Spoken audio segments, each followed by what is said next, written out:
검찰이 오늘 오전 박근혜 전 대통령 추가 조사를 위해 서울구치소를 방문했습니다.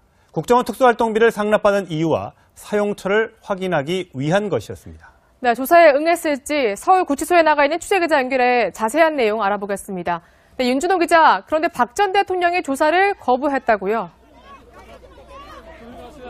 네, 검찰은 오전 8시 35분쯤 박근혜 전 대통령이 수감된 이곳 서울구치소에 도착했는데요. 1시간쯤 뒤인 오전 9시 30분쯤 박 전 대통령은 구치소 안에 마련된 조사실로 이동했습니다. 박 전 대통령은 재판을 보이콧 중인 만큼 검찰 조사도 보이콧하며 독방에서 나오지 않을 것이란 관측이 나왔는데요. 예상과 달리 조사실로 이동해 검사들과 만난 겁니다. 하지만 박 전 대통령은 진술을 거부하며 조사를 받지 않겠다는 의사를 명확히 한 것으로 전해졌습니다. 검사들은 박 전 대통령에게 수사에 협조할 것을 요청했지만 결국 조사는 무산됐습니다. 자, 그렇다면 이 특활비 상납 사건을 놓고 검찰과 박 전 대통령의 줄다리기, 줄다리라고 해야 할지는 모르겠습니다만 끝까지 평행선을 달릴 수밖에 없겠네요. 네, 검찰은 박 전 대통령을 상대로 약 40억 원의 국정원 특수활동비를 상납받은 혐의를 조사하려고 했는데요. 박 전 대통령의 조사 거부로 일단 발걸음을 되돌려야 하는 상황입니다. 검찰은 몇 차례 더 방문 조사를 진행한 뒤 관계자 진술과 증거 등을 토대로 박 전 대통령 조사 없이 추가 기소하는 방안도 검토하고 있습니다.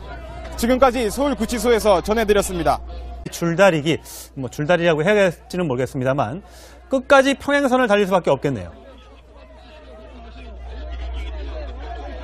네, 검찰은 박 전 대통령을 상대로 약 40억 원의 국정원 특수활동비를 상납받은 혐의를 조사하려고 했는데요. 조사를 받지 않겠다는 의사를 명확히 한 것으로 전해졌습니다. 검사들은 박 전 대통령에게 수사에 협조할 것을 요청했지만 결국 조사는 무산됐습니다.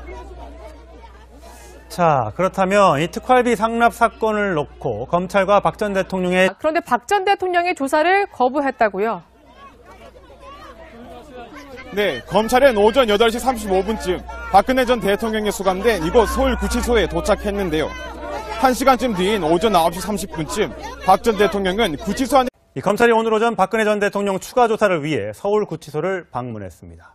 국정원 특수활동비를 상납받은 이유와 사용처를 확인하기 위한 것이었습니다. 네, 조사에 응했을지 서울구치소에 나가 있는 취재기자 연결해 자세한 내용 알아보겠습니다. 네, 윤준호 기자. 마련된 조사실로 이동했습니다.